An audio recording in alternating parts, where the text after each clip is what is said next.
Fernando Linares conversando con Raúl Alonso.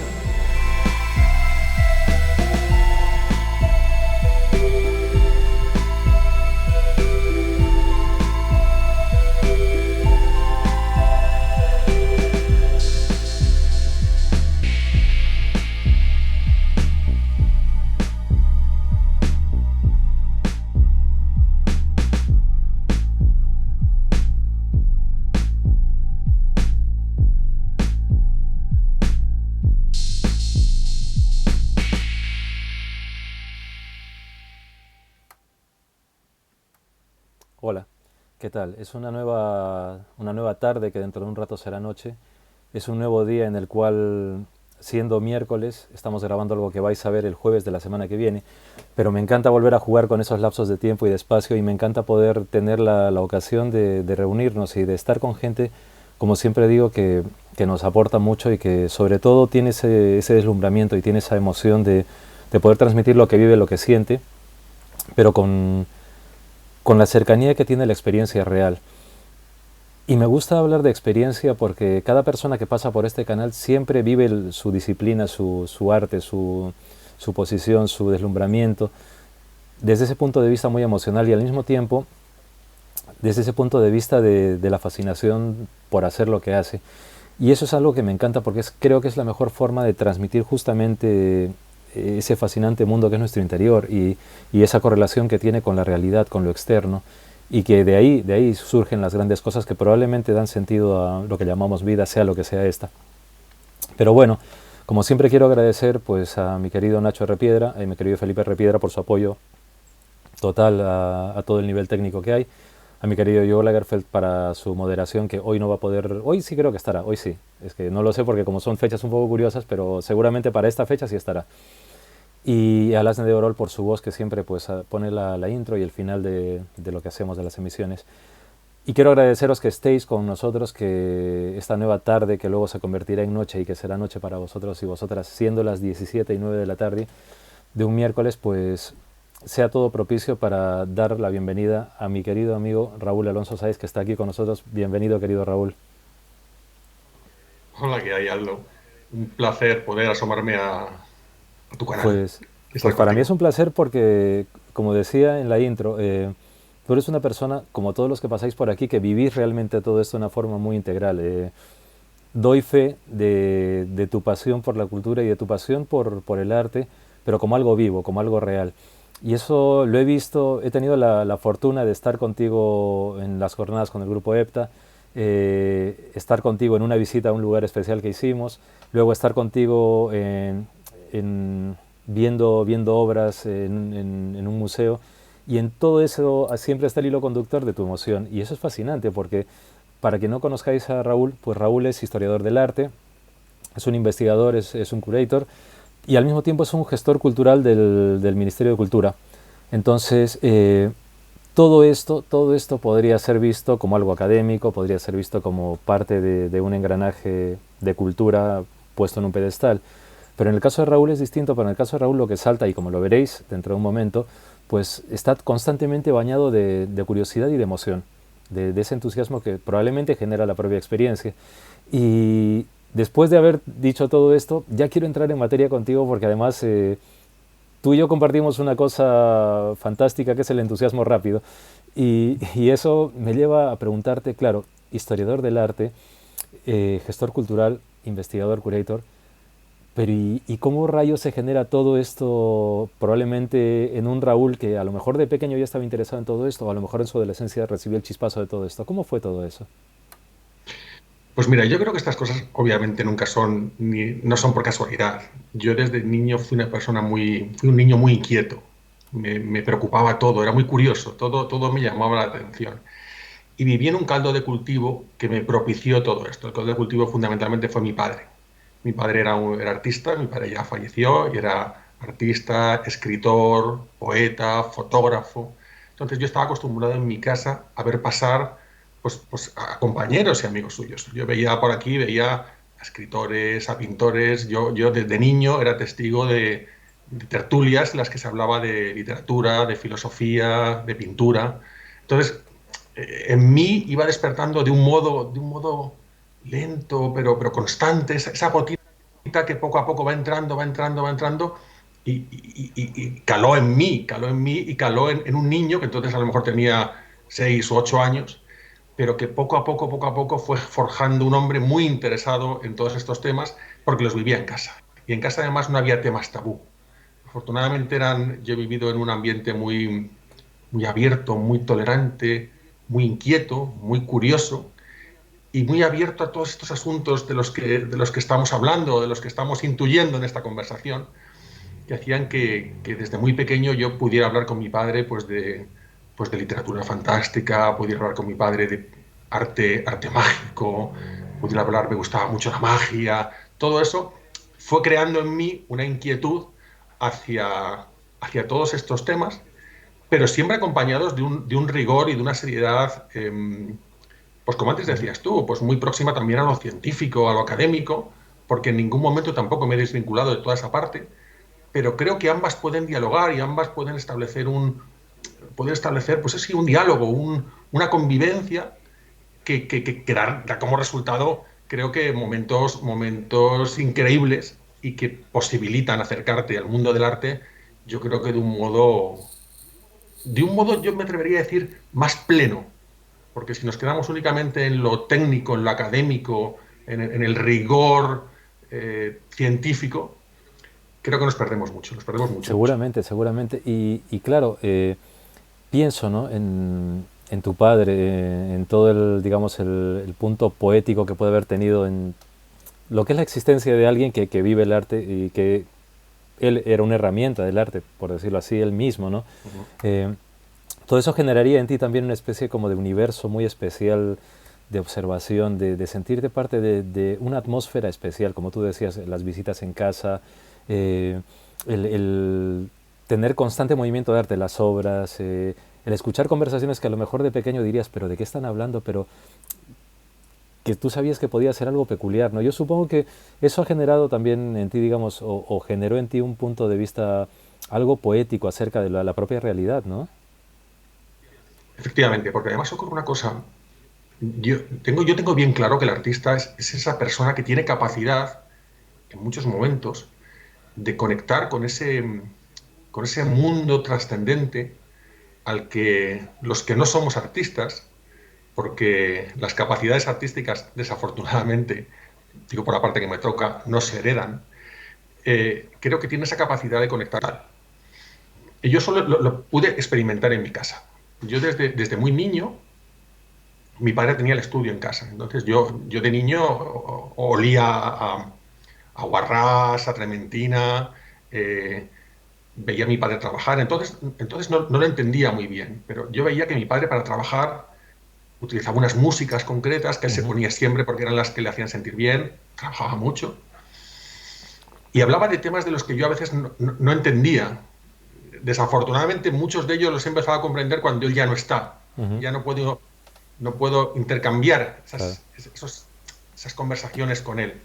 Pero sí fui consciente de que eran capaces, los artistas, eran mi padre y los artistas, capaces de tocar esas fibras, tocar esas notas que los demás no somos capaces de tocar.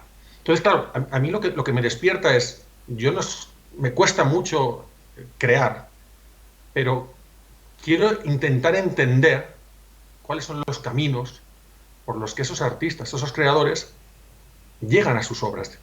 Que lo curioso es que los artistas de hace 25.000 años, si se puede llamar artistas, aquellas personas que creo que no eran artistas, pero aquellas personas que utilizaban el arte como un medio de comunicación, como un medio de trascendencia hacia otras cosas. Y los artistas de hoy, que son artistas propiamente dichos, al final las claves que tocan, en esencia, son las mismas. Y no ha cambiado tanto, no ha cambiado tanto. Podemos ver que ha cambiado la materialización externa en lo que estamos viendo, pero la esencia es la misma. Y eso es fascinante porque, claro, o sea, hablamos de tratar de entender un poco ese proceso que desde hace 25.000 años se ha ido gestando, pero que a día de hoy sigue teniendo ese punto como de hacernos preguntar a todos cuando vemos una obra, cuando estamos expuestos a ese no sé qué que tiene el arte, de decir, pero ¿qué es todo esto? ¿No? O sea, porque por mucho que se nos explique la obra, por mucho que se nos planteen cosas, eh, siempre acabamos en ese silencio arrebatado de no saber exactamente qué es, pero que nos produce algo, ¿no? ¿Tú recuerdas en todo ese tiempo alguna obra algo en especial, no sé, algo pictórico, poético, musical, algo que a ti te marcase y que dijeses, me ha dado vuelta la cabeza por completo? Sí, sí, sí. Además, puede parecer que el ejemplo que te voy a poner está muy manido y muy tópico, pero a mí me pasó. Afortunadamente, me he emocionado mucho delante de las obras de arte. Me he emocionado delante de muchas obras y muchas han despertado en mí muchas sensaciones. Pero hay una que por encima de todo me hizo cambiar. Además, es un momento muy delicado, porque es un momento en el que yo acababa de perder a mi padre, estaba reorganizando mi vida profesionalmente. Yo siempre quise dedicarme a lo que me dedico, pero es un momento de crisis en el que uno se está reubicando y tuve la oportunidad, por diferentes motivos, de hacer algo extremadamente especial y es poder entrar a la cueva de Altamira. Algo bueno, que como bien sabes y como bien saben todos los espectadores de tu canal, pues es algo que por problemas de conservación se puede hacer en contadísimas ocasiones y es muy difícil acceder a la cueva de Altamira. Bueno, pues estaba yo empezando mis primeros trabajos en el ministerio, trabajando con pequeños contratos y demás, y surgió pues de estas, no sé si casualidades, causalidades o qué es lo que ocurrió, pero surgió la posibilidad de que había dos vacantes, había una plaza libre, que se podía ir a la Cueva de Altamira. Bueno, pues rápidamente cogí el coche, me fui de un día a otro para allá, y la verdad es que yo iba con un espíritu muy científico. O sea, íbamos a entrar a una cueva, bueno, a una obra maestra, íbamos a ver una de las grandes joyas del Magdaleniense, bueno, una maravilla. Pero lo que me sorprendió y lo que me desmontó es que cuando entré, que además para entrar en una cueva de estas características, pues hay un montón de medidas de seguridad, tienes que ponerte una ropa especial, todo está muy controlado. Es decir, en cierto modo, hay unos previos muy fríos, digamos. Pero cuando yo entré a esa cavidad y pude ver a pocos centímetros de mí el brillo de esos bisontes que estaban pintados ahí hace 25, 20.000, 30.000, 15.000 años, según entré, fui consciente que estaba en un santuario que tuvo miles de años de vida y en el que todavía cuando estaba ahí sentado en cuclillas junto con la persona que nos acompañaba y otra persona más que venía conmigo, éramos tres personas, a oscuras total, con una pequeña linterna que encendíamos, y cada vez que encendíamos la linterna brillaban los bisontes y te miraban, ese vibrar de lo que estaba pasando allí, a mí me cambió. O sea, esa sensación de lo que estoy viviendo aquí eh, me está cambiando.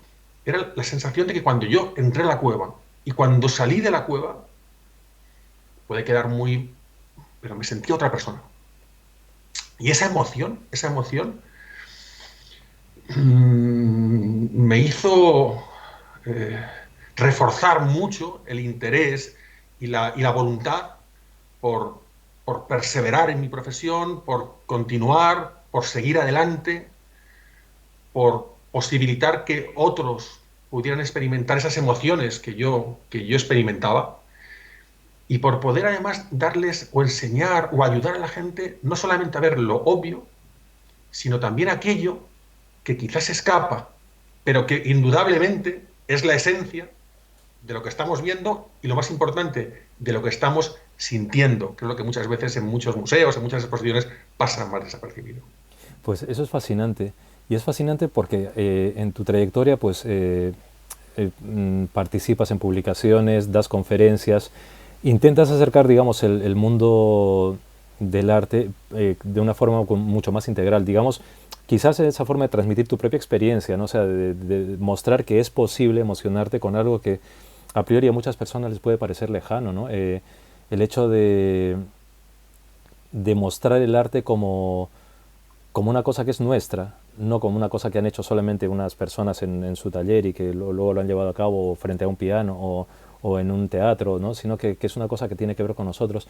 Y me gusta mucho porque, claro, en tu trabajo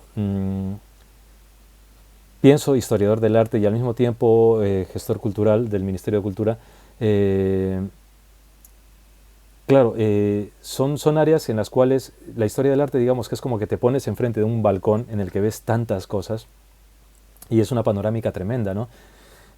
Pero en la gestión ya es como algo más especializado, en lo cual tienes que intentar centrar algunas cosas, pero a veces me pregunto cómo se hace eso cuando tú sabes que en realidad estás trabajando con algo tan sutil que es la creación, ¿no? Encauzar todo eso tiene que ser también complicado y tiene que ser una tarea, en cierto modo, muy intuitiva también, ¿verdad? Desde luego. Y además hay una parte muy vivencial, muy de la experiencia propia que uno Ujú, tiene, que va más allá de lo académico, que va más allá de lo formativo. Hay algo muy vivencial. En las artes plásticas, cuando uno, por ejemplo, analiza la música, entiendes muy claro que hay una comunicación, que la música establece comunicaciones muy, muy claras. ujú, Pero con las artes plásticas pasa lo mismo. Realmente es un lenguaje. Es un lenguaje en el que el artista te está transmitiendo un mensaje. Te está transmitiendo un mensaje que el espectador recibe. Recibe, bueno, pero a veces no es muy fácil que el espectador entienda el mensaje que le está transmitiendo el artista porque en muchos casos desconoce el código que descifra ese mensaje. En muchos casos a veces somos los gestores culturales, son los comisarios de las exposiciones. Cuando el artista está vivo te ofrece esas claves, pero en muchos casos no están los artistas vivos. Y somos los historiadores del arte, los gestores culturales, los que tenemos que hacer un esfuerzo por intentar intuir por dónde va ese código. ujú. ¿Qué ocurre con esto? Que ha habido quizá un academicismo excesivamente quizá rígido, que ha establecido a veces unos códigos de interpretación de determinadas obras de arte, que básicamente lo que han hecho ha sido, desde mi punto de vista, desactivar esas obras de arte. Pero no están desactivadas totalmente, porque el mensaje de la obra sigue estando ahí. Pero la enseñanza o los canales oficiales se han encargado, yo no sé si de un modo consciente o de un modo inconsciente, se han encargado de desactivar todos esos mensajes. De tal modo que cuando un espectador va a ver esas obras, pues se puede quedar con lo Claro. técnico, que puede ser deslumbrante, con la belleza de la obra, que obviamente es tremenda. Pero detrás de todo eso, en muchos casos, se encuentran esos mensajes que se mueven en otros ámbitos y que pasan desapercibidos. Y de ahí, volviendo a lo que me comentabas, la tarea del gestor cultural, del conservador, del historiador del arte, del investigador, creo que debe ser más valiente. Y hay que tener un puntito de valor para salirse a veces del discurso más Ujú. oficial y plantear discursos alternativos, discursos paralelos, que puedan ofrecer al espectador la opción de que el espectador analice o tenga las claves para poder intentar entender lo que realmente quería transmitirnos ese artista, que muchas veces está muy desactivado y es muy difícil que los espectadores lo puedan ver. Y claro, para eso entiendo que está la interacción social, como bien hemos dicho, los artículos, las publicaciones, participar de todo eso, pero también llevar todo este bagaje a la cercanía de poder comunicarte a través de los medios, justamente, ¿no? De acercar el arte no solamente a través del museo, no solamente a través del concierto, no solamente a través de digamos, la performance, la exposición, lo que fuese, sino llevarlo a través de los micros y en una forma u otra quizás convertirte, que es una cosa que yo veo en ti, ¿no? Que esa gestión cultural a la primera persona a la quien se la aplicas es a ti mismo y que la historia del arte la primera persona es a la que te la aplicas a ti mismo, porque por muy gestor cultural que seas, por muy historiador que seas, eres una persona que con tu sensibilidad pues percibes lo que la obra muestra, ¿no? Y creo que eso tiene que ser básico y no se puede olvidar, ¿verdad? Sí, absolutamente. Yo creo que no nos podemos acercar al mundo del arte desde un punto de vista quirúrgico. Inevitablemente, tienes que establecer un vínculo emocional con lo que estás haciendo. Y yo entiendo que quizá esto pueda parecer que me alejo del rigor académico, pero creo que es fundamental. Cuando uno está escribiendo un texto, un artículo, cuando estás dando una conferencia, como rompas ese cordón umbilical que une la obra con el espectador, ese cordón umbilical emocional, espiritual, trascendente, como lo que estás exponiendo a las personas que se están acercando a esa obra o lo que estás transmitiendo, es un mensaje que yo me atrevería a decir no solamente que es erróneo, sino que yo creo que es nocivo. Porque al final lo que estás transmitiendo es algo ficticio o por lo menos algo muy mutilado. Y yo creo que todo debe girar en torno más a una concepción mucho más global, mucho más absoluta, mucho más integrada de lo que estás viendo. Y eso yo entiendo que muchas veces en una sala de exposiciones es difícil, en un museo puede ser difícil, porque las obras se encuentran descontextualizadas, se encuentran fuera del entorno para el que fueron concebidas, para el que fueron creadas. Pero en muchos casos, Aldo, pasa algo mucho peor. Y no es que las obras se encuentren descontextualizadas, es que se encuentran desacralizadas. Pero utilizando la palabra desacralizado no desde el punto de vista religioso, sino del punto de vista profundo, del punto de vista trascendente. Porque al final alguien ha activado ese botón de off y ha apagado la obra. Y está apagada, estás viendo obras que están apagadas. Entonces hay que hacer un esfuerzo y muchas veces canales como el tuyo y otros medios de comunicación y otras publicaciones que posibilitan encontrar estas cosas, te permiten al menos dar determinadas pistas, determinadas pautas para, oiga, no, encienda ese botón y cuando usted se enfrente a esa obra, cuando usted vaya a ver una cueva o cuando usted se enfrente a un mármol de la Grecia clásica o cuando usted está viendo una pintura románica o cuando usted está viendo una performance o una obra de arte contemporáneo, que sepa que usted puede activar un botón y seguramente va a percibir y va a entender la obra de un modo muy diferente. Claro, totalmente, totalmente. Y es fascinante porque en esa aproximación y en esa apertura, digamos, de entrar en o sea, de acceder al universo de la obra, pero comprender que la obra accede a nuestro universo, probablemente es importante lo que tú dices, ¿no? Y realmente es importante, y es básico, o sea, me encanta que lo hayas dicho porque creo que entender, por ejemplo, se me ocurre una obra de William Blake o entender una obra de Man Ray o entender una de Breton, qué sé yo, si nos salimos, o Magritte, si nos salimos de determinadas cosas, pues, o de Caravaggio, por ejemplo, ¿no? Perdemos un poco, quizás nos perdemos el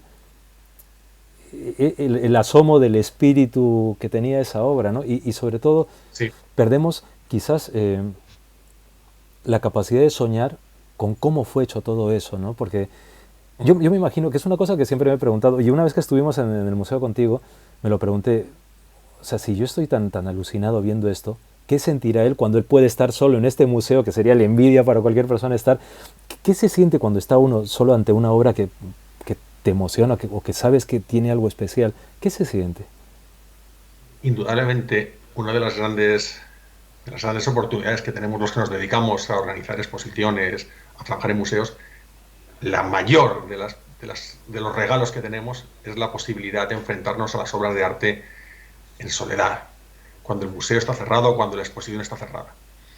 Yo cuando monto exposiciones, el día de la inauguración, que suele ser siempre un día de mucho barullo, de mucho jaleo, de prensa, de gente, me gusta ir pronto a la sala de exposiciones, muy pronto, muchas veces incluso a primera hora de la mañana, y pasear y recorrer la exposición absolutamente solo, sin nadie.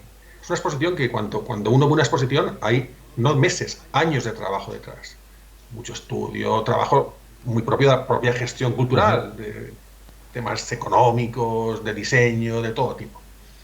Pero cuando la exposición está colgada y tienes la oportunidad de pasear por las obras sin que nadie te moleste, indudablemente ahí percibes realmente esa potencia que tiene la obra de arte y el enfrentarse al original. Y yo entiendo que ahora con las redes, con internet, con todas las herramientas que tenemos a nuestra disposición, podemos ver en nuestro ordenador el Jardín de las Delicias, hasta los más mínimos craquelados de la pintura nos lo posibilita ver, algo que indudablemente cuando vas al Museo del Prado no lo puedes ver. Claro. Pero la emoción de enfrentarte al original, y si encima tienes la suerte de poderlo ver solo o con muy poquitas personas, pues indudablemente todo eso se amplifica. Y yo creo que a nada que tengas un poquito de sensibilidad y seas una persona con unas capacidades emocionales de, yo qué sé, de poder emocionarte, valga la redundancia, ante una obra así, es que es irresistible, es absolutamente irresistible. Pero permítame que te diga una cosa, Aldo.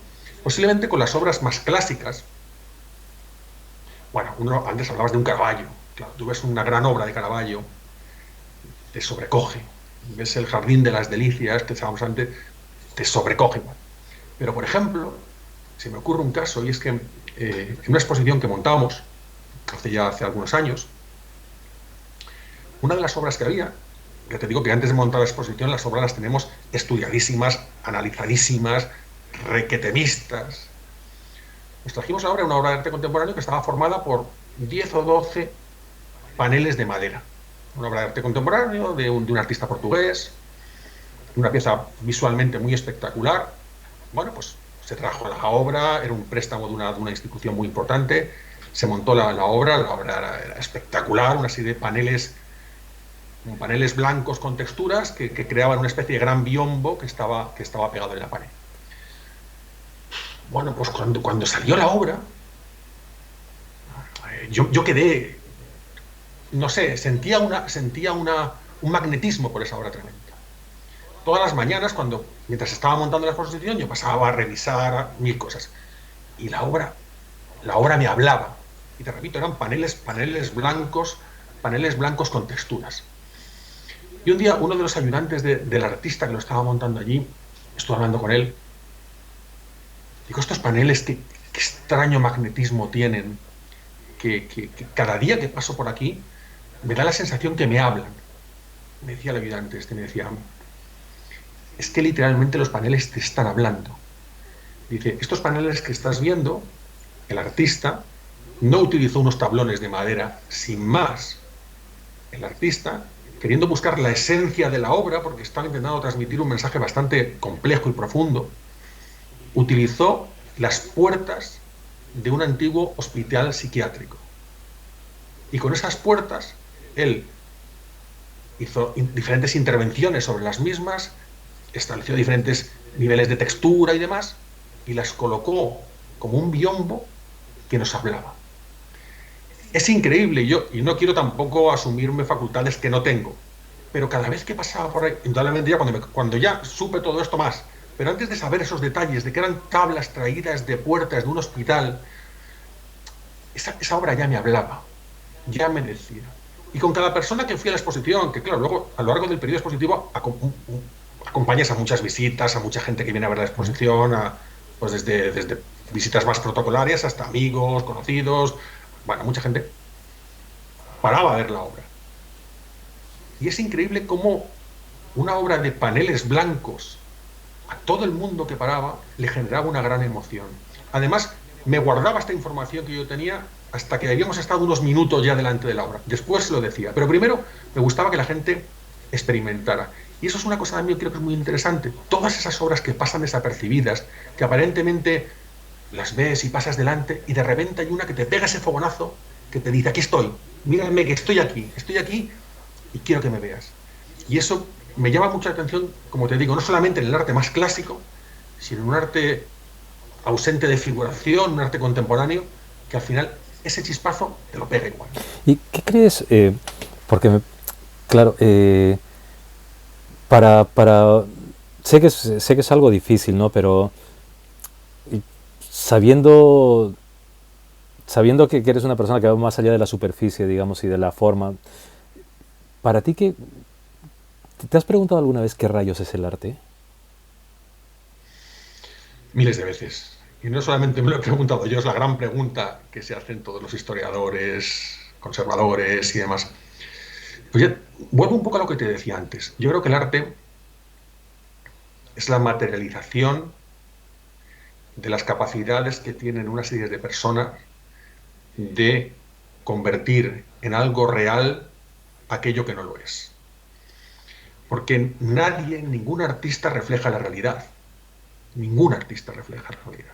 Estas reflejan su propia realidad, que en algunos casos puede resultar muy parecida a la realidad que percibimos con los sentidos, pero que en todos los artistas, sin excepción, va mucho más allá. Entonces, yo creo que esa materialización de esas capacidades de plasmar aquello que no se puede plasmar de ningún modo es el arte. Y el arte se canaliza, como te comentaba antes, mediante un sistema de comunicación. Todo eso que el artista ha sido capaz de crear, de materializar sobre algo trascendente, algo que está en su mente y solo en su mente, te lo canaliza mediante un soporte para que el espectador libremente llegue donde quiera llegar. Puedes llegar al mismo lugar o al punto de origen del que partió el artista, puede llegar a lugares diferentes, puede emocionarte, puede ofenderte, puede enfadarte, puede indignarte, pero al final la cuestión es que esa materialización de las emociones y de las percepciones del artista consigan algo en el espectador. Si no consiguen nada, yo creo que si no consiguen nada se puede deber a diferentes motivos. Uno, que el espectador no tenga la capacidad para descifrar o para entender o para descodificar lo que está viendo. Creo que es el motivo más claro. Porque al final, para ser un artista, creo que solamente tienes que tener una cosa, y es voluntad de crear. Voluntad de materializar en una obra todo aquello que tienes dentro, independientemente de las capacidades técnicas que tengas. Porque puedes tener unas grandes capacidades técnicas y esa materialización se puede convertir en algo sublime, pero puedes tener unas capacidades técnicas más limitadas, pero lo que estás expresando y el mensaje que estás transmitiendo es tan grande que lo suple y que al final te encuentras ante una obra maestra, maravillosa, porque realmente las emociones y la veracidad que te está transmitiendo esa obra de arte está aquí. Si conseguimos que la parte técnica, la materialización técnica de esa obra sea también muy alta, vamos a conseguir algo muy importante. Pero si no, lo que te digo, no tiene ningún sentido y desde luego, desde el siglo XIX hasta el presente, las obras han ido moviendo mucho más en el concepto, en la idea, en el mensaje, en el trasfondo, más que en sí en la plasmación física de un objeto de arte que, como ya podemos ver ahora mismo, pues casi han desaparecido, casi ni existen. Raúl, ¿y si el arte genera indiferencia o es visto con indiferencia, qué pasa entonces? Pero yo creo que lo peor que le puede ocurrir al arte o a cualquiera es que lo que uno genere sea indiferencia. Creo que eso es lo peor que puede ocurrir. Y lo que te digo, y no siempre creo que es culpa, a veces ni del artista ni del espectador. A veces se debe a que esos códigos no se han establecido bien, no se ha conectado bien. Y tenemos pruebas de ellos a lo largo de toda la historia del arte. Artistas que en vida pasaron absolutamente desapercibidos, y después, con el paso de los años, una vez que esas personas ya habían muerto, se ha tomado conciencia de la importancia y del mensaje que había en esas obras y de lo que ese hombre o esa mujer quisieron transmitir. Hay casos conocidísimos todos, recientemente Van Gogh y demás, que en vida no vendieron ni una obra. Pero hay otros artistas que ahora mismo son grandísimos maestros, como por ejemplo el Greco, que es un artista que con posterioridad a su muerte fue un artista que no tuvo un gran reconocimiento. Y después fue en el siglo XIX, en el siglo XX, cuando se le dio importancia. Es decir, muchos artistas no están en el lugar ni en el momento apropiado. Entonces, yo entiendo que debe ser terrible para una persona que tiene esa pulsión de crear, esa necesidad de expresar y de sacar todo lo que llevan dentro, evidenciar, porque no tengo ninguna duda que el artista lo evidencia, que está en un momento y en un lugar que no posibilita que su mensaje llegue a la gente. Debe ser horrible, debe ser frustrante y tremendamente descorazonador. Y como te comentaba, ha habido grandes ejemplos a lo largo de la historia y otros muchos que desafortunadamente habrán quedado perdidos en el anonimato, no los conoceremos. Pero que indudablemente me parece que es una... te invita a una reflexión de carácter quizá más emocional también, ponerse en el lugar de esos artistas que además siempre estuvieron ahí luchando por crear, que no abandonaron sus capacidades creativas que no traicionaron tampoco su lenguaje ni su mensaje a cambio de vivir en una absoluta indiferencia o desprecio en algún momento. Claro, claro, claro. ¿Tú crees que a día de hoy el arte como, digamos, como esa expresión interior de ese espíritu que bulle dentro y que va sacando sus cosas, crees que es un arma que genere temor o que sea peligrosa para ese otro lado de la realidad que parece que quiere tener todo encajonado? El arte debe ser peligroso. Y yo creo que ahí está la esencia del arte. Que el arte, más allá de sus valores plásticos, tiene que, tiene que arañar y tiene que tocar. ¿Qué ocurre? En algunos casos, claro, el mensaje que el arte te quiere mandar o que el artista quiere transmitir es libre y puede ir por donde uno quiera. Y precisamente por eso te decía antes también en la tarea de las personas que estamos en ese punto intermedio, que no somos ni el artista ni el espectador, esas personas que estamos mediando para que el mensaje llegue.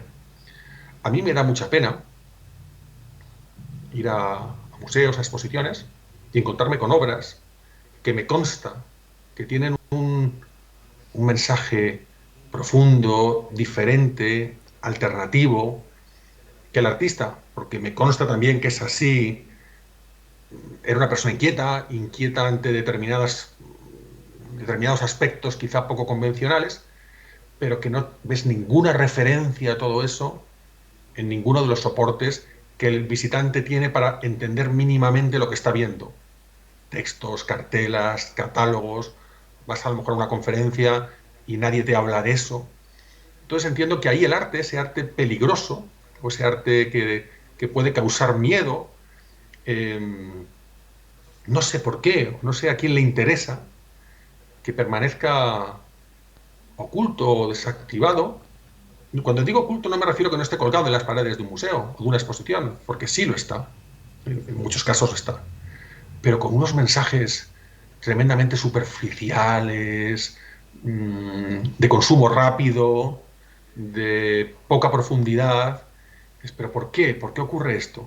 Y ya no estamos hablando de obras pequeñas o Claro. secundarias, no estamos hablando de grandísimas obras en las que lo que te están contando es tan, lo que te digo, tan superficial que yo creo que hace también, creo que invita a una reflexión por parte de los que nos dedicamos muchas veces a establecer ese nexo de unión entre la obra y el espectador.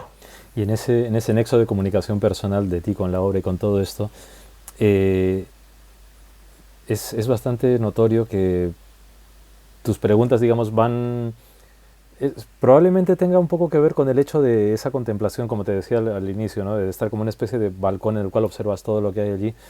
Porque claro, en esa observación y en tu investigación bastante heterodoxa de algunas cosas, y yo creo que necesaria para justamente acercarnos el arte desde un punto de vista muy poliédrico, ¿no? Muy, que huye del homogéneo, pues es interesante verte en programas, pues, como por ejemplo El Espacio en Blanco de mi querido Miguel Blanco, o en programas como La Escóbula de la Brújula, que es un programa que me encanta en cuanto a lo cultural que tiene, en cuanto a que acercan el misterio en el sentido más amplio, ¿no? En el sentido más de que hay muchas cosas que nos llevan a otras y que nos hacen plantearnos por qué salió esto y por qué llegó a esto y qué es lo que estaba aquí. O sea, y en ese sentido es fascinante, ¿no? Porque, por ejemplo, hablamos del Bosco, ¿no? La obra del Bosco, cuando tú ves la obra, sabes que hay algo ahí que ocurre, algo que es misterioso, que es insondable, pero luego, claro, quieres escarbar en la vida de él, entonces una cosa te lleva a la otra.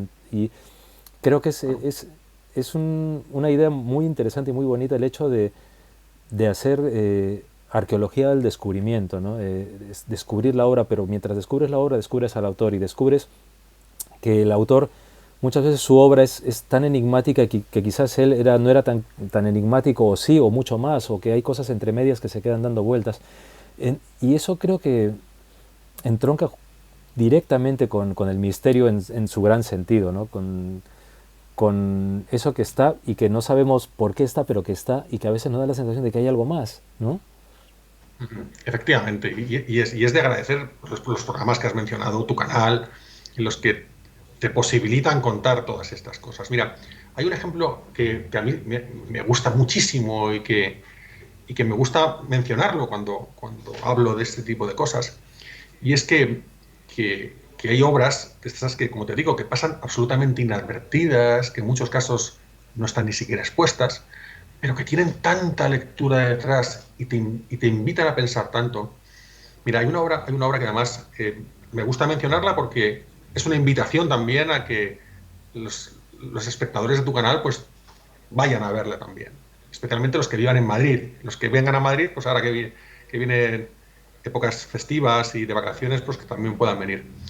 En el Museo Nacional del Romanticismo, un museo bellísimo y con una cantidad de obras preciosas, hay un cuadro que pasa desapercibido, que de hecho en ocasiones pues no está ni siquiera expuesto. Es un retrato de un caballero de 1850, un caballero que se llamaba Bernardo Posetti. Bueno, un retrato de los miles que hay de caballeros de la alta burguesía del 19 en nuestro país.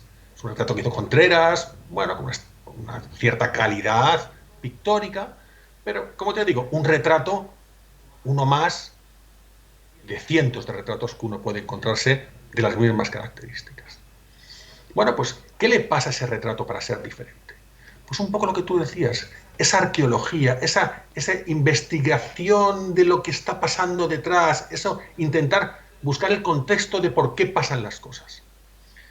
El cuadro a mí siempre me había llamado la atención porque la mirada del retratado a mí me despertaba un aire de cierta tristeza y cierta nostalgia. Pero bueno, ese aire de tristeza y nostalgia se puede ver a multitud de razones. Pero parecía como que te estaba mirando y te quería decir algo. Bueno, pues en unas circunstancias concretas, en el museo se descubre que el cuadro detrás tiene adherida, pegada, un documento, una pequeña carta.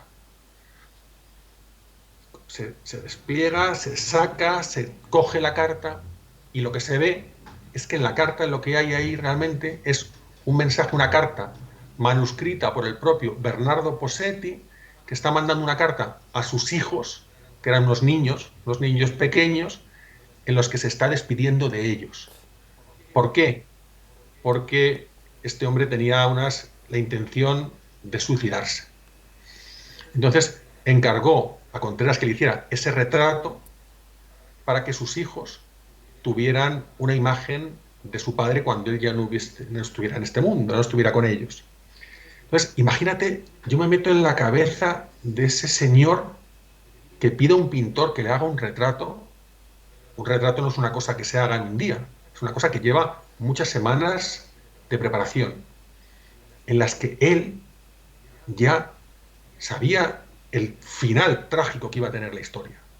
Y él posa con esa mirada, con ese aire nostálgico, ausente, y después escribe una carta, la pega detrás y se despide de sus hijos. Y al final es una obra, como te digo, que pasa desapercibida, pero fíjate la historia que tiene Claro, detrás, claro, fíjate claro. todo lo que hay ahí, fíjate esa mirada de ese hombre, ese señor, cuando se hace el cuadro, cuando posa, cuando elige la ropa que lleva puesta, porque sabe que es la imagen que va a quedar de él a sus hijos. Toda esa historia, por ejemplo, que me parece increíble, pues creo que ese cuadro merecería que fuera uno de los cuadros que todo el mundo fuera a ver en el museo. Y en contra es un cuadro pues que está esquinado o que muchas veces no está expuesto o que no culpo, por supuesto, a los profesionales, a los compañeros del museo, porque tienen otras muchas obras que poner y responden a otros discursos.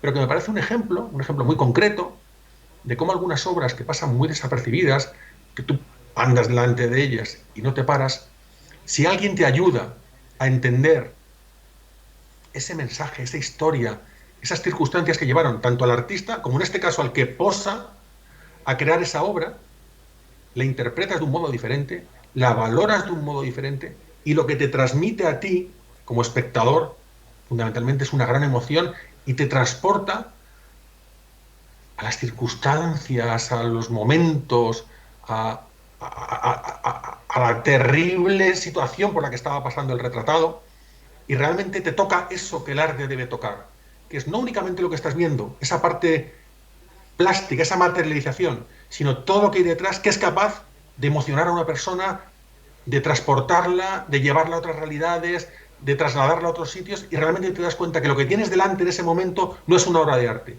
es algo vivo, vivo, porque lo que está delante de ti te está hablando. Ese señor que se quedó en ese cuadro en el año 1850, lo que hizo realmente fue permanecer vivo, y que en el momento que eres capaz de entender las claves de la obra, ese señor te está hablando nuevamente. Esa comunicación se está estableciendo.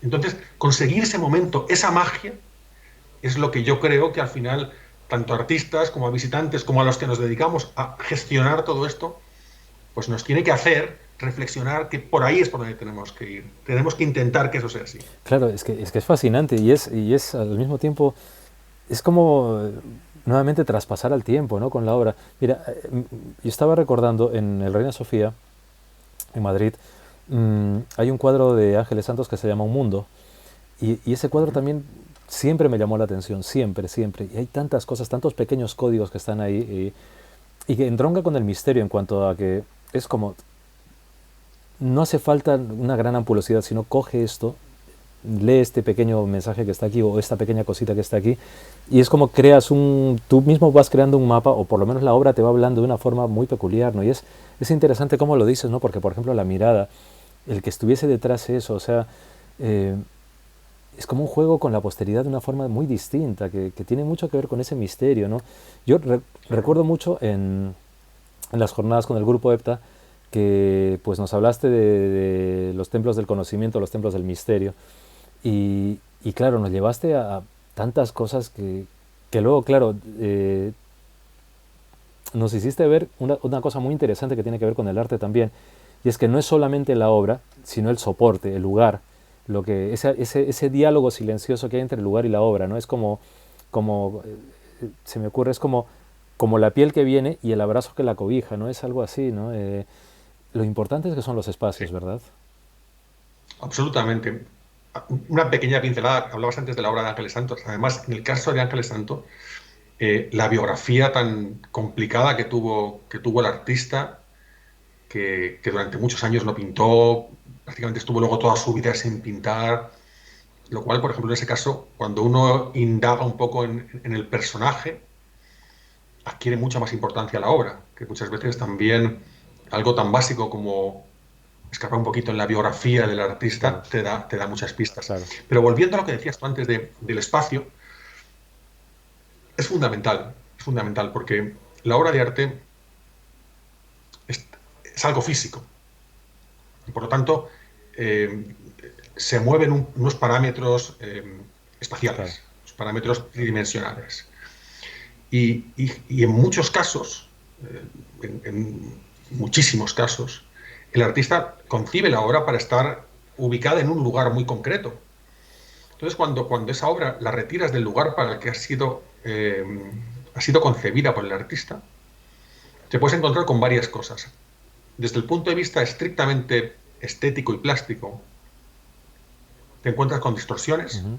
porque el artista concibe la obra para una luz, para una altura, para un ambiente, para, para un olor, para una iglesia, un comedor, una, una estancia. Cuando la sacas de ahí pierde todo eso que la acompaña, pero también lo más importante de todo es que el artista cuando concibe que esa obra vaya ahí, posiblemente está pensando también en que quiere que ese mensaje que va a transmitirte se amplifique todo lo que se pueda amplificar, se amplifique al máximo. En el momento que la retiramos de ahí, pues indudablemente la obra pierde muchas ayudas, muchos elementos para poder transmitir el mensaje que el artista quería.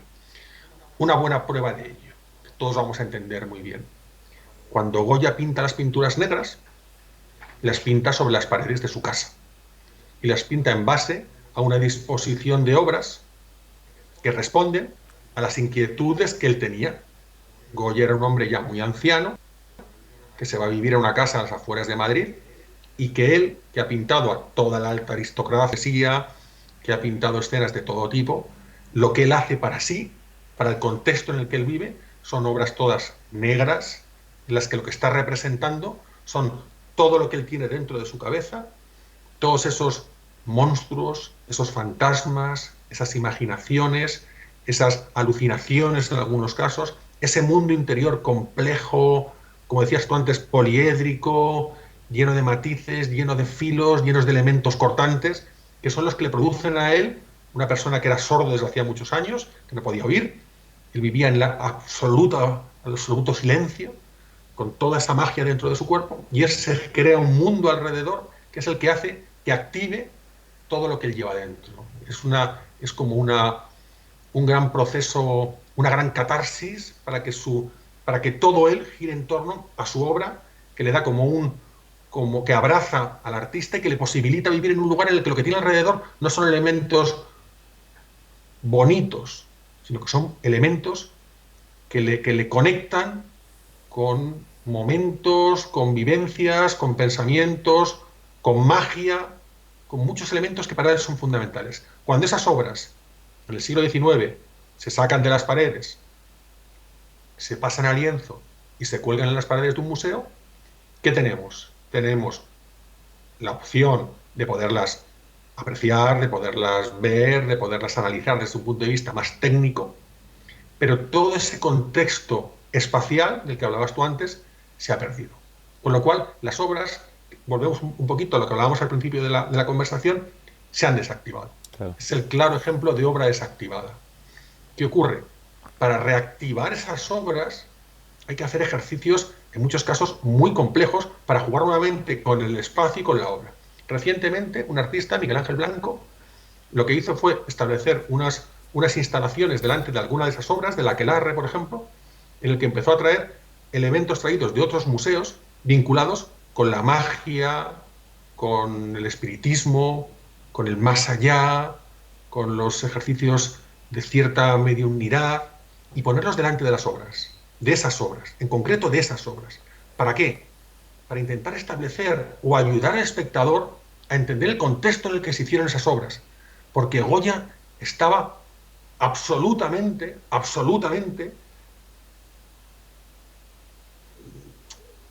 superado por todo eso.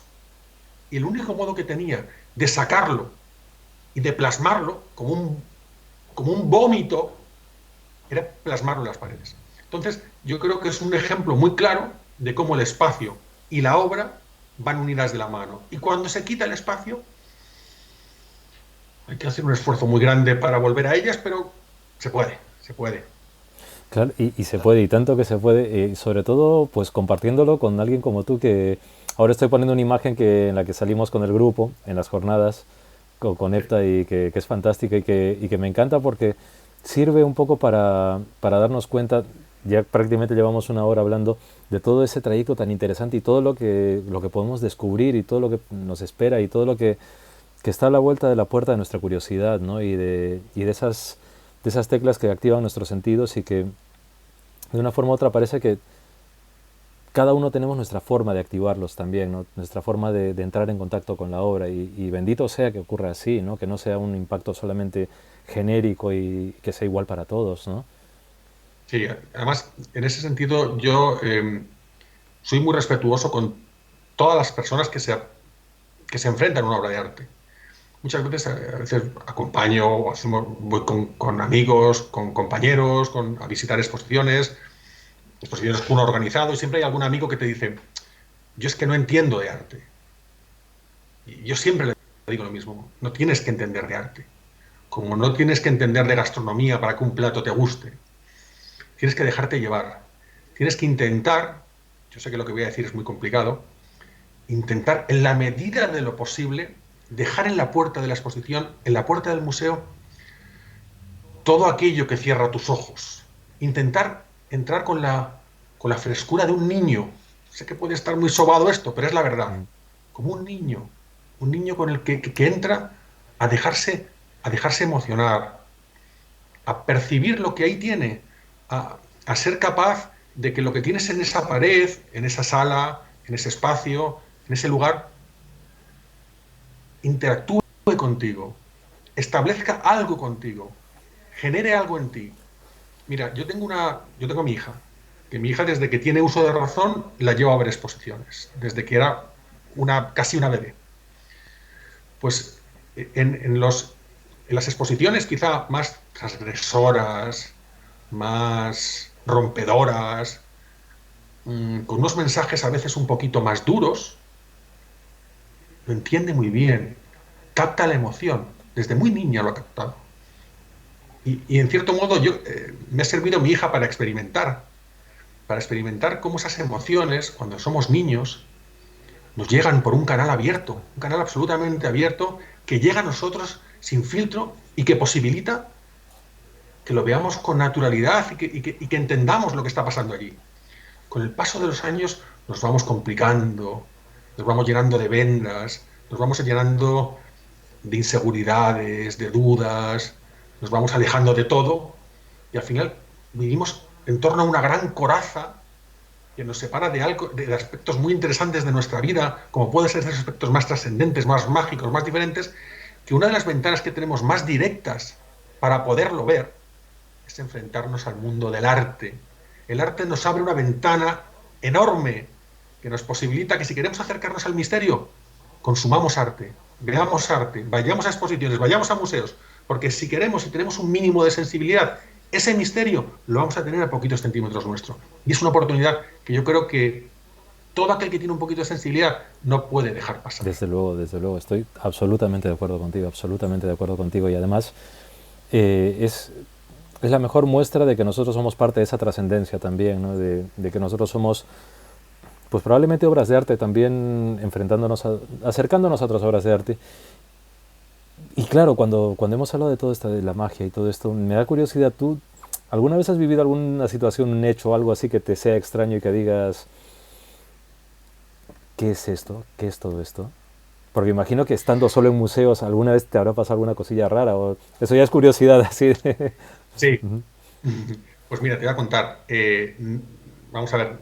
Desafortunadamente, para mí, soy una persona bastante poco sensible, quizá a aspectos más de carácter diferente.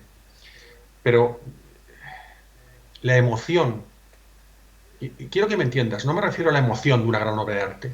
Esa sensación que te comentaba antes, de que hay obras que te hablan, que te están diciendo, te están interpelando constantemente, espacios que generan en ti inquietud, duda, sensación de inestabilidad, de inquietud, muchos. Y obras en las que uno se siente incómodo con ellas, mucho. Y obras que constantemente te están midiendo y te están tratando mal, también. Cuando me refiero a te están tratando mal, te están poniendo al límite. Y te pasa. A mí me pasa en mi trabajo. Obras que por lo que sea, ves que te están midiendo, que te están buscando. Proyectos expositivos en los que ves que hay algo detrás, que la cosa está funcionando, hay algo detrás. Y eso lo he sentido, lo sigo sintiendo y lo seguiré sintiendo, fundamentalmente porque intento acercarme a la obra de arte, como te decía antes, con las puertas lo más abiertas posibles. Quizá no soy capaz de percibir ese aspecto concreto, no sé si moverse más en el campo de lo paranormal o algo así, quizá no, pero sí en ese campo de esas obras que te hacen sentirte bien, sentirte mal, sentirte inquieto, de esas muchas. Y algunas, mira, recuerdo una obra, te pongo un pequeño ejemplo, una obra además fue un proyecto expositivo muy complejo, un proyecto, era una obra de un artista contemporáneo, que estábamos haciendo una exposición antológica de un artista contemporáneo español, y a la mitad del proceso de creación de la exposición, el artista falleció. Cuando estábamos con la exposición ya muy poquitos meses de inaugurar.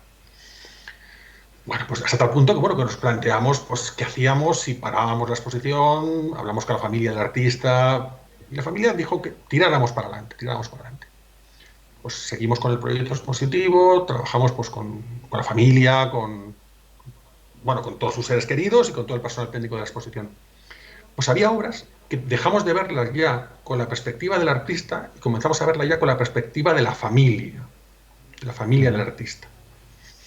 Y había una obra que estaba formada por unos 4.000 hilos que colgaban de un techo con cascabeles.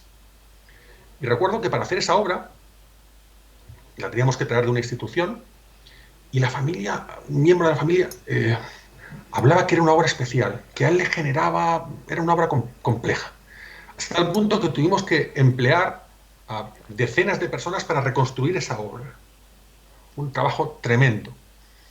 Bueno, pues cada vez que yo pasaba por la sala de exposiciones y veía toda la pieza de los 4.000 cascabeles delante de mí, siempre tenía la sensación de que se movían, que me miraban, que me estaban preguntando, que me estaban diciendo esos cascabeles, ¿qué está pasando? Entonces, bueno, pues por eso te digo que ese tocarte fibras diferentes, pues lo he vivido muchas veces y espero seguir viviéndolo muchas No veces me cabe más. duda que va a ser así. Además, me parece completamente interesante, completamente. Y eso me gusta porque me lleva a una pregunta que mi querido Javier Sierra dejó para quienes pasáis por aquí y que te la quiero hacer. Raúl, ¿crees en el alma? ¡Jo, qué pregunta tan complicada! Sí creo, por supuesto que creo. Sí creo que esto no solamente es lo que estamos haciendo tú y yo, no es solamente hablar.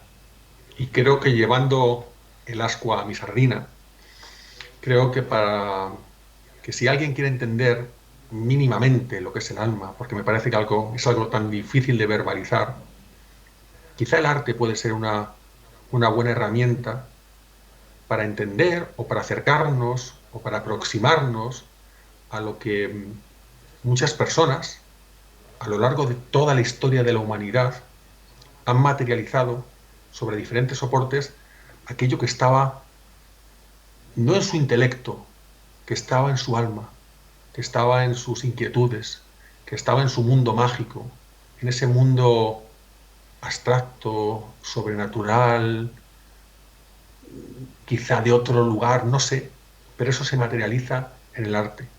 Y todos esos elementos mágicos se han quedado plasmados en las obras de arte. Entonces, a lo mejor no tengo capacidad de verbalizar lo que es el alma, pero sí puedo invitar a la gente a que mediante la experimentación de lo que pueda ser una obra de arte, pues te puedas aproximar a lo que es el alma. Pero indudablemente, aunque no sea capaz de verbalizarlo, sí creo que hay algo que está ahí y que nos hace no ser únicamente, bueno, pues un saco de huesos y de carne, sino de ser mucho más allá del intelecto, ser algo más trascendente y más diferente. Pues querido Raúl, yo te agradezco muchísimo que hayas estado con nosotros. Te agradezco mucho que nos hayas llevado a tu propio museo emocional y mental, a tu propia exposición de ideas y de sensaciones, porque creo que lo interesante, lo bonito y lo esencial de todo esto es que en personas como tú el arte se convierte en una capacidad de expresión real, de movimiento, ¿no? Entonces, creo que convertirnos en obras de arte en movimiento probablemente sea lo que quienes han creado a lo largo de la historia pues han buscado de una forma u otra esa conexión, ¿no? Ese nexo con lo invisible, con lo que está en nosotros, ¿no? Lo que mora en nosotros. Y quiero agradecerte muchísimo que hayas estado con nosotros. Quiero que la gente siga mucho todas tus andanzas. Eh, y sobre todo quiero que se queden mucho con todo lo que has dicho, que lo expriman, porque creo que hay mucho para exprimir, hay mucho para sacar y para acercarnos de otra forma, de una forma distinta a todo lo que es el misterio, acercarnos de una forma distinta a todo lo que es el arte, acercarnos de una forma distinta a lo que es la expresión. Entonces quiero agradecerte muchísimo, querido amigo, que hayas estado aquí y espero que no sea la última, que haya muchas más. Aldo, soy yo el que estoy muy agradecido porque que me des la oportunidad, que nos des la oportunidad a tantas personas que nos asomamos a tu canal para poder hablar con libertad y con la cordialidad que tú nos ofreces sobre estos temas que nos dan que nos emocionan y que nos llevan a estos lugares a veces tan inexplorados, pues es una suerte. Y el que estoy agradecido de tu invitación soy yo. Muchas gracias a ti. Y nada, muchas gracias a todos y todas por habernos acompañado, muchas gracias por haber sido parte de este trayecto tan interesante con Raúl. Como os he dicho, exprimid y sacad lo que podáis porque hay mucho y sobre todo porque serán nuevos marcapáginas para ir creando nuestro propio pequeño manual de intuiciones para seguir adelante en todo esto. Espero que el jueves que viene pues nos volvamos a encontrar y que lo que acabáis de ver, que lo vais a ver en jueves, aunque lo estamos grabando un miércoles, una semana antes, y que lo estamos terminando a las 18:12 de la noche, pues os sirva de algo, sea propicio. Así que espero que nos veamos el jueves. Muchas gracias por estar aquí y que la noche sea propicia. Gracias.